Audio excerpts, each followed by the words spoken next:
After the Second World War, the world, and the United States in particular, had an obsession with space. Space was the final frontier.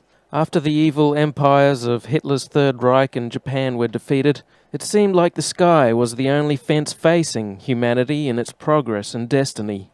This time of unlimited dreaming of space was epitomized by things like the Jetsons. We were going to have hamburger bars in space. We were going to be flying off to all parts of the solar system. There were going to be hotels in space. We were going to have holidays on the moon and moonbake. German physicist Werner von Braun promised that we would have orbiting space stations. And this seemed to all be coming together during the Apollo moon landings between 1969 and 1972. The potential for space exploration seemed unlimited.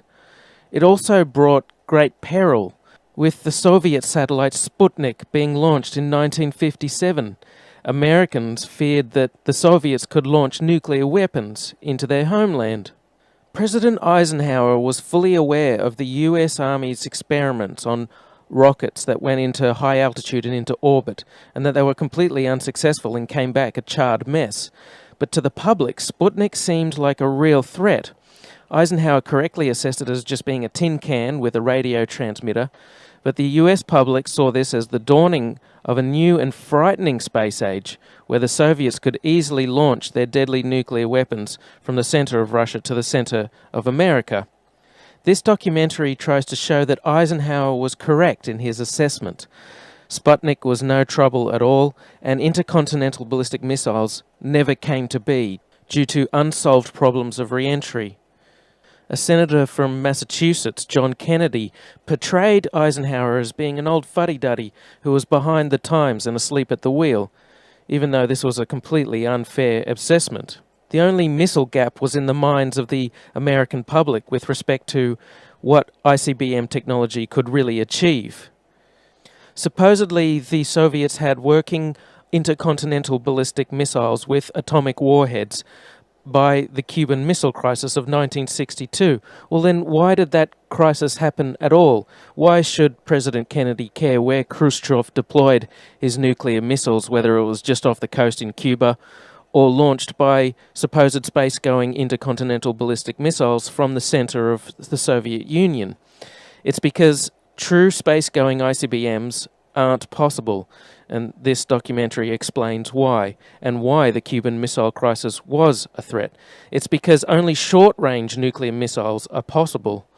That's why putting them with such close proximity in Cuba was considered a danger by President Kennedy. Things seemed to finally be coming together with the moon landing. We were there on the surface of another planet. You could see it on TV. Well, first it was projected onto a silver screen, and then the TV cameras were allowed to film off the silver screen, because obviously you wouldn't want the real footage. I mean, if you want to go back and look at the real footage of the initial moon landing, you can't, because it's been taped over by NASA, and no one was fired, no one was punished. Of course, they want to get rid of the evidence. Now, at this stage, a band of Apollo faithful will be howling in protest. We did go to the moon. Then why did nothing come of it? Why have we not been back in 40 years? The Apollo faithful will say, oh, it's budget priorities, we've been there, we've done that, it's not economical to mine on the moon. That just doesn't hold water. That's a load of rubbish. We haven't been back to the moon because we never went there in the first place. In the year 1994, I read a book by Ralph Renee which suggested just such a thing, that the entire moon landing had been a hoax. This is the reason why we don't have a moon base now, why we aren't mining on the moon. Werner von Braun promised a moon base by the 1980s. We don't have that. We have nothing in space, virtually nothing. There's the space shuttle, which does low Earth orbit, and there's some rockets that go up, and the International Space Station. Supposedly they repair the Hubble telescope through spacewalks. Aside from that, though, we don't go anywhere in the solar system. There's no Jetsons future. There's no dawning of a space age for humanity where we can jet off to all points of the solar system whenever we want. Nothing happened. The moon landing stopped in 1972 and we haven't been back. We haven't been beyond the Van Allen belts. which many have pointed out have deadly radiation that living creatures can't survive, not even a tortoise or a cockroach, let alone a human being. In Ralph Rene's NASA Moon to America, he pointed out that physicist James Van Allen was the first one to discover that space had deadly nuclear radiation flying around all over the place. Not only were the Van Allen radiation belts deadly, which are like two orbiting toruses of nuclear radiation around the Earth, but later we found there were galactic cosmic rays, which were deadly, and when the sun is having solar flares, there's deadly radiation as well. There's 3 different sources of deadly radiation, and all of these very likely would have fried the astronauts if they went to the moon. So we're stuck here on Earth, at least as far as low Earth orbit goes. Well, at least that's what I had assumed until a few months ago.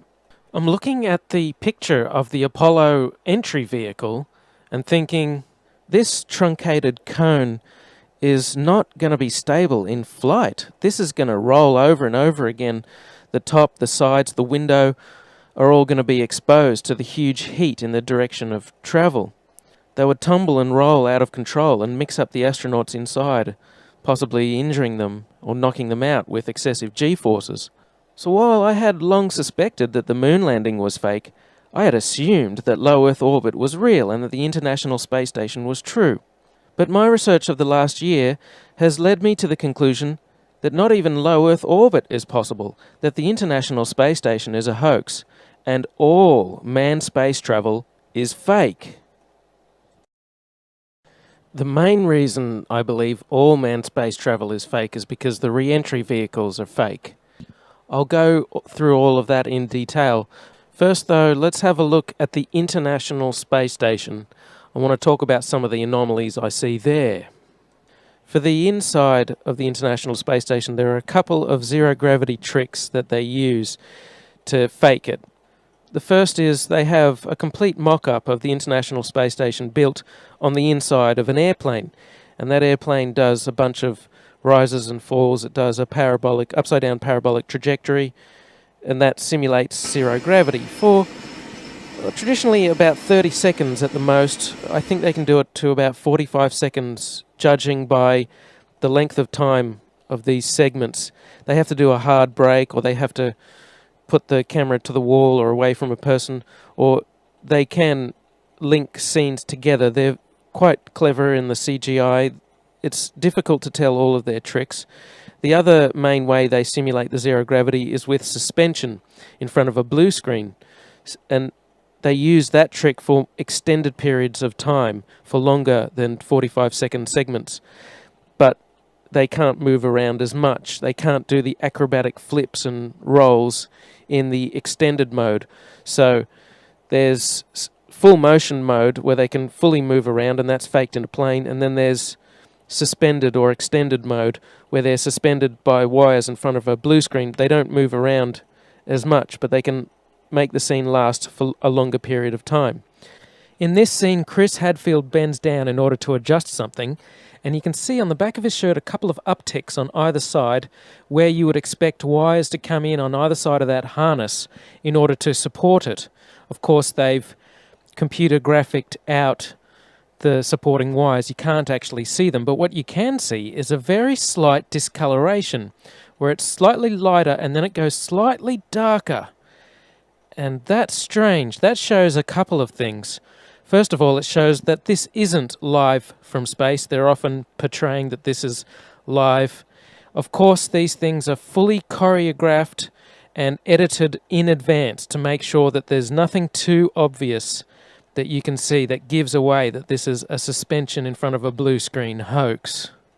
The other thing it shows is that this is not raw footage coming to us. This is edited stuff. This is supposed to be a legitimate space program. This is supposed to be the International Space Station, and we should be able to see whatever's going on. But they edit things because the whole thing is edited. In one extended mode scene, Chris Hadfield on the right is going back. He's going back, and then he just stops. That's an odd motion. You would expect if this was true zero gravity that you have to support yourself, you have to stop yourself on both the top and the bottom of your body as you're drifting back. If you just stop yourself with your feet, then your head will rotate backwards. Conversely, if you just hang on at the top with your hands, then your feet will still keep moving. You have to support yourself at both the top and the bottom of your body. But his hands, Chris Hadfield's hands, aren't touching anything. He just goes back and then he stops. And that's odd. You can see a sort of a harness sticking through the t-shirt of Chris Hadfield. It's a harness that's around the waist. That's how they're supported. Also notice that Chris Hadfield has the habit of bringing his knees up. That's because his stomach muscles aren't as strong. He doesn't have as much midriff strength as some of the others who are able to elongate their body and make the hoax look a bit more realistic. He's constantly bringing his knees up because he's not as strong as the others. Occasionally, though, the others bring their knees up too. Notice that in the extended scenes, which seems to be done in front of a blue screen, like if you have a look at this guy going back towards the screen, there's some strange shadows there, look like they're CGI'd in. Using computer graphics, they edit out the supporting wires and edit in these rotating floating objects. They always seem very concerned with the object. Chris Hadfield looks at it very closely. You don't want the object getting too far out of control, because if it starts bouncing off the cabin in a weird way or goes back to the blue screen, it could ruin the whole illusion. They also don't bounce those oranges off the walls. I'd like to see them get a tennis ball and throw it around really hard and fast. And I'd like to see them do-si-do each other really quickly, which they can't do, or they'd get all their wires tangled up. Here's another scene with Catherine Katie Coleman. Seems to be done in the suspended mode. Have a look at her hair.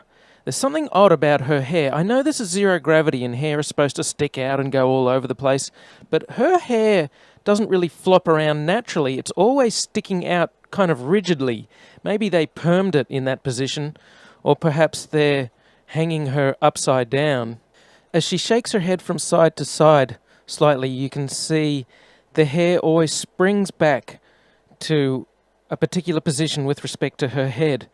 It should flop all over the place. The chain that she's wearing around her neck is a computer graphic. This is computer-generated images.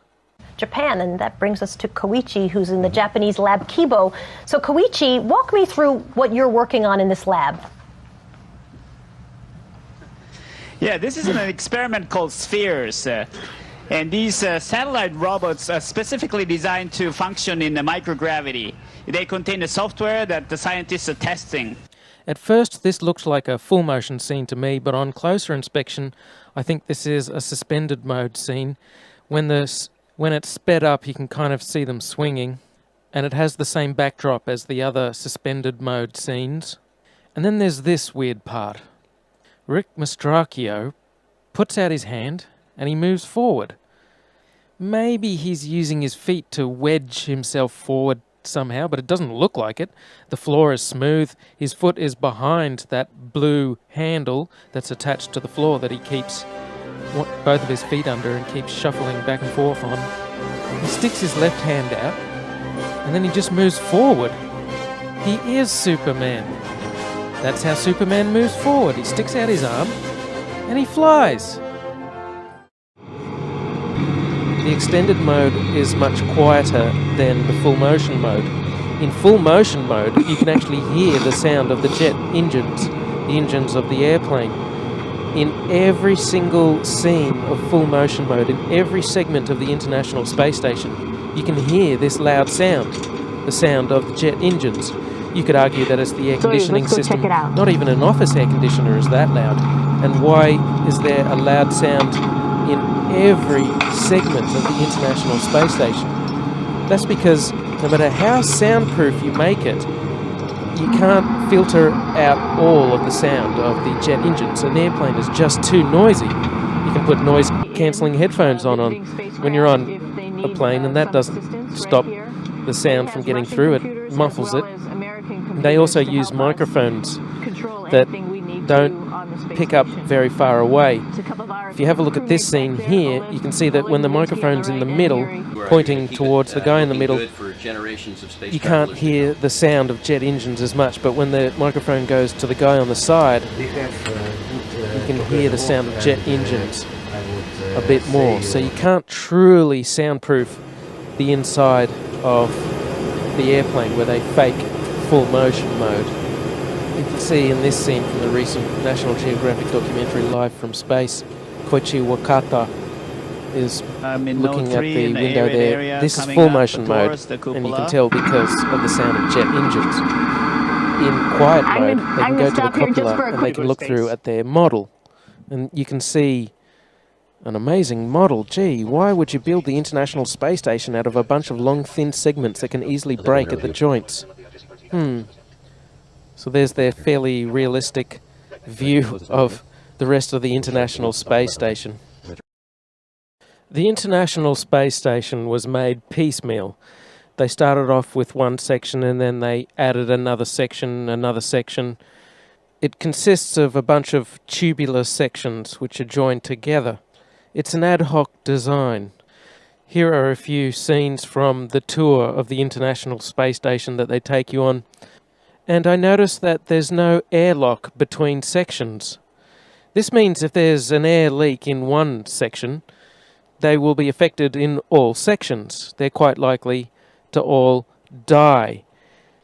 You could wear the spacesuit. That would work for a few hours until you had to eat. And then you'd have to take the spacesuit off and you'd be exposed to the vacuum of space and you'd be dead. The porous plate sublimator only lasts for a few hours anyway. Or sometimes they're tethered. Do they have tether points on the inside of the International Space Station? Not likely. They don't really design it with life in mind. You could argue that they all scramble into the Soyuz and try and get back to Earth in the event of an air leak. Well, that would be very odd. They would have to completely change and recalculate all of the re-entry parameters if you're going to cram all 11 people or however many people they have on there. They have many people on the station at the same time. You also couldn't cram that many people, all 10 or 11 of them, into the one Soyuz at the same time. They only ever have one emergency Soyuz escape capsule. You couldn't cram them all in. It's very odd that they're up there in this life-threatening situation where an air leak could happen at any time and they could all die, and there's not even enough lifeboats for them to make it back to Earth. Having no airlock in between sections is very odd. The more sections they add to the International Space Station, the more dangerous it becomes, and yet they don't care. They just add as many as they like. Yippity-doo-dah, yoo-hoo! Let's all die in space! It will be just like that Sandra Bullock movie, Gravity, only the dying will be real. Lots of things could go wrong. They're on the edge of death every second, yet they act like giddy children with gay abandon. Another curious thing is, take this piece of exercise equipment. They've deliberately detached it from the wall so that it's not directly attached to the side of the International Space Station, so that when they exercise, when they do their movements, the movements don't translate to the station and don't move the station around. That's a wonderful concept. I like that idea. You wouldn't want the station to be moving around a lot. The problem is, this piece of equipment is the only thing that they isolate from the International Space Station. Every other movement is translated to the station. They don't care. They don't bother to isolate the station from the people moving around inside. They grab these blue handles, which are all over the station. They often have to stabilize themselves on these blue handles. There seems to be so much motion in the International Space Station. If you take Chris Hadfield, he's moving through the station at breakneck speed, and then he stops himself on the wall. That motion is going to be translated to the station. The station is very big, it weighs many tons, but in space there's really nothing to stop these motions from moving the position or the orientation of the space station. The International Space Station uses several large gyroscopes for attitude control to maintain its proper orientation and so on. and there's a reaction control system consisting of rockets as backup, supposedly. We can only presume that the rocket-based reaction control system isn't employed very often, as they don't talk about it, given that there are so many people inside moving around, moving gear around all the time. And every time the solar panels were moved, every time the Soyuz docked with it, there would be motions impinging on the station, and this would move the station. So what you'd need is a system of rockets on the outside burning fuel in order to stop the International Space Station from misaligning, from moving out of place. When it comes to satellites and things in orbit, you don't want them moving around a lot. The International Space Station changes in altitude somewhat, supposedly. It goes up and down. They supposedly bring up 3 tons of water every year. That's hard to believe, but let's take that at face value. But they never talk about huge amounts of rocket fuel. But even without the rockets, all of these motions of the astronauts and the solar panels moving around would put tremendous strains on the joints, and they're not flexible joints. Having a huge airproof flexible joint of that size would be an incredible engineering feat. They don't have them anyway. There's not supposed to be any relative motion between sections. The only time the International Space Station gets rockets to adjust it is when the automated transfer vehicles or the docking Soyuz space capsule comes, and that's come from the Earth, and that has its own rocket fuel, and that can adjust the altitude of the International Space Station. But that's only there from time to time. That's not there all the time. They would need a system of rockets there all the time, built into the station, but they don't have that. It's supposed to be one big, rigid vehicle, but that's the strange thing. They don't build the International Space Station with a tight center of gravity, with the pieces close together, with a small moment of inertia and a small radius, which is what you'd want if you're going to try to orient the spacecraft, if you're going to try and orient it with rockets or gyroscopes. You want a ball, you want a sphere. That's the type of shape that you need. Instead, they build the International Space Station out of long, thin segments, tubes that are joined together. That's a crazy way to build the International Space Station. That's the way a child would design the International Space Station. That's what I mean about it being an ad hoc, as-you-go type of design. They didn't really nut it out. They didn't think about it. The solar panels are on the end of the station, and that makes it even harder to control both the solar panels and the station as a whole. The solar panels would be better off being a more circular shape instead of big rectangles, and they'd be better off being close to the center of gravity, so that, as I say, you can reorient the vehicle, you can move it around. You should be building this thing like a sphere, but they don't. Another curious aspect is how they deal with water. There's no proper shower, so they must be incredibly uncomfortable and stinky the whole time, yet they have huge smiles plastered on their face. They can't have a proper shower. Nevertheless, they must use some water in order to clean themselves, in order to clean their hair. What do they do with this water? Supposedly they have suction for when they urinate, but aside from that, there are no special vacuum sinks. In other words, there's water floating around all over the International Space Station. Now, none of the surfaces are waterproof. It's just expected that you keep the water confined to one area of the International Space Station, away from the delicate electronic equipment and so on. And what do you do with this water, especially dirty water? Because that's what water does. It absorbs dirt and particles. They would accumulate so much filthy water.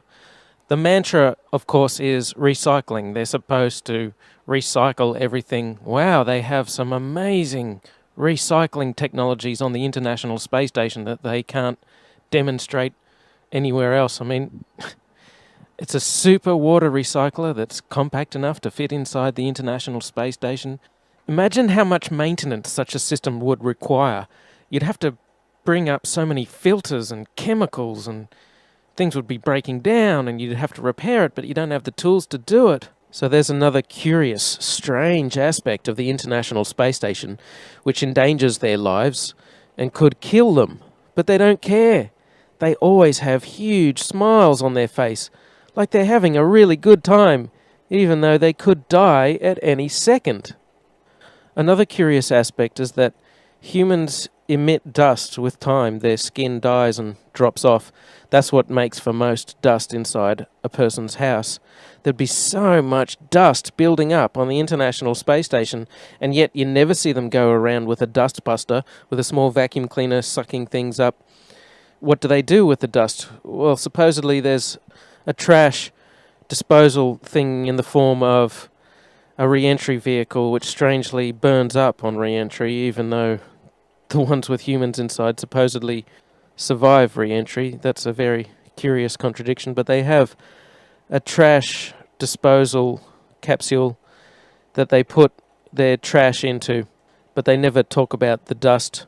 They never talk about the solid waste from the supposed space-age sewage system that they have.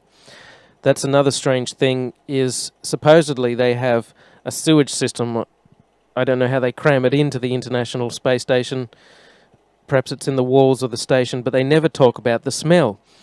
It'd be impossible to avoid the smell of a sewage system in the walls of the International Space Station because they're trapped inside this tin can. It's completely sealed from the vacuum of space. You could have any number of super filters and try and get rid of the smell. It wouldn't work. They never talk about bringing bacteria up in order to replenish the bacteria that's in the sewage system. They never talk about bringing all of the extra oxygen up that you'd need to let the bacteria process the sewage. In fact, what they must do is simply store their feces in the cupboard. They would have to put on a pair of plastic gloves and grab their feces and put it in the closet. There's no sewage system on there. They can pretend that there's a sewage system. There's no sewage system. So in other words, they're living with their own feces, and the smell must be incredible. Yet they always have huge smiles plastered on their face, like the International Space Station is the best place in the world to be. But it would be awful. What about their laundry? Well, Chris Hadfield admits there's too much water taken for laundry. They don't do laundry. They just throw their clothes in the trash when they're done with them. Laundry piles up. Is there a way to clean clothes in space? No, it takes a lot of water, of course, a washing machine and a dryer. We don't have anything like that. So we just wear our clothes till they wear out, and then you throw them in the trash, and the trash is like a little unmanned resupply ship. And when it gets full of trash, then we close the hatch, and it undocks and backs away and falls down into the atmosphere. So your dirty laundry actually gets incinerated in the atmosphere. And so, wait a minute, you're kidding. You guys on the space station are throwing your underwear out, your dirty underwear out the window, and it's raining down on us?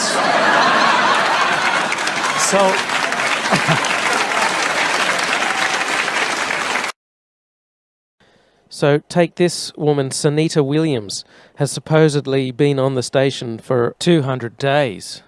She's never had a proper shower in that time. She's never laundered her clothes. She just wears her clothes for, I don't know, a couple of weeks, a month, and then throws them out.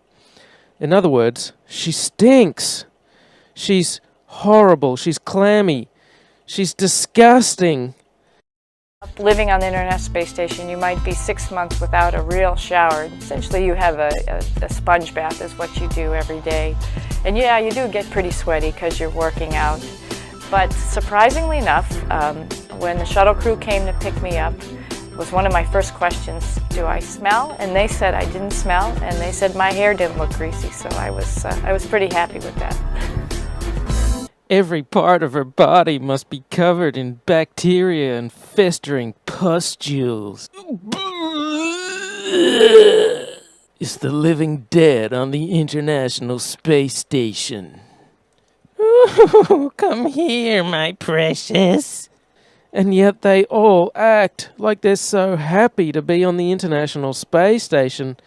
It seems mandatory to smile if you're on the International Space Station. I guess when you're doing a hoax, you have to have a big smile plastered on your face because that's what distracts people. Now check this video out. The whole video is about a minute long. I said 45 seconds before was the maximum for full motion mode. It may be more like a minute that they can do this full motion zero gravity mode, because then the airplane finishes its parabolic trajectory. It has to dip down for a short period of time. There's double the gravity. Anyway, have a look at the end of this, and there's a strange motion to the center. Take a look at the way it moves. It kind of skips out of her control a couple of times. First it dips down and then up a little bit, and then at the end it goes up a little bit, and she kind of looks a bit embarrassed, like she's been caught putting her hands in the cookie jar. Oops, I hope you didn't see that. No, we didn't see, Katie. Just keep the beautiful smile on your face, and that'll distract us from the hoax. They supposedly urinate into these funnels. How do they keep it clean? How do they stop it from being encrusted with dried urine? You can't use water to clean it. You could, but you'd be wasting a precious resource, and then there'd be dirty urine-filled water floating around the cabin instead of ordinary water. So to summarize, they're living with their own excrement, their feces and their urine. They build the International Space Station out of long, thin segments. There's all kinds of motions being translated to the International Space Station through these blue handles everywhere. They could spring a leak between segments easily. There's no airlock between segments. They don't do laundry or have showers, and they're incredibly uncomfortable the whole time. They don't have access to proper medical treatment or facilities. They have to routinely go outside to fix equipment because they like to put stuff on the outside of the International Space Station that can only be fixed from the outside. So in short, this International Space Station is a suicidal hellhole. It's an awful place to visit. Every second their life is in danger and they could easily die, yet nothing ever goes wrong that they can't easily cope with and fix given the incredibly limited set of tools they must have up there. And they act like they don't care. The International Space Station is the worst place in the world to be, and yet they act like it's the best place you could be. When they're supposedly in the International Space Station, I suspect they're actually in the astronaut facility Star City, Moscow. There's a specially built training facility. There have been very few civilians in space. One of them is a South African millionaire.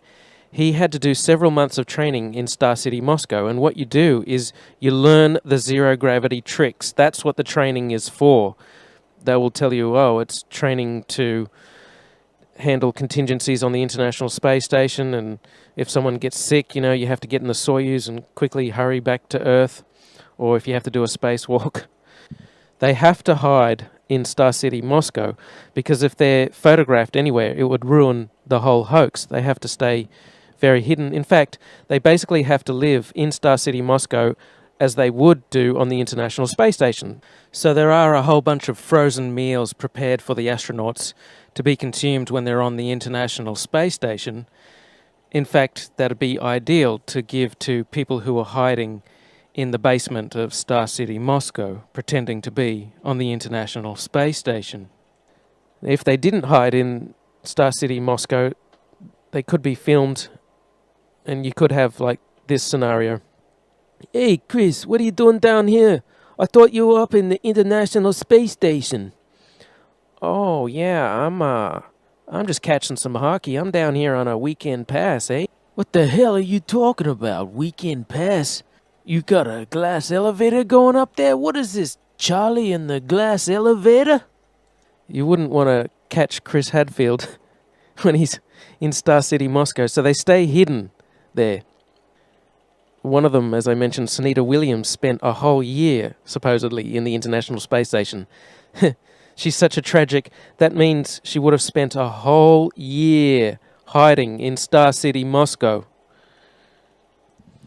One rather laughable claim I hear is that the International Space Station can't be a hoax because I can see it from my house. Well, can you see people inside it from your house? No. There is clearly something up there orbiting. It just happens to be empty and has never been manned. They are capable of sending unmanned things into orbit, like regular satellites, telecommunications, and so on. And they can add segments to this empty, unmanned International Space Station. It's just an orbiting tin can. And the fact that it's empty means it won't really be subject to any forces moving it back and forth, and all the considerations I mentioned with people like Chris Hadfield going through the station at breakneck speed aren't a problem.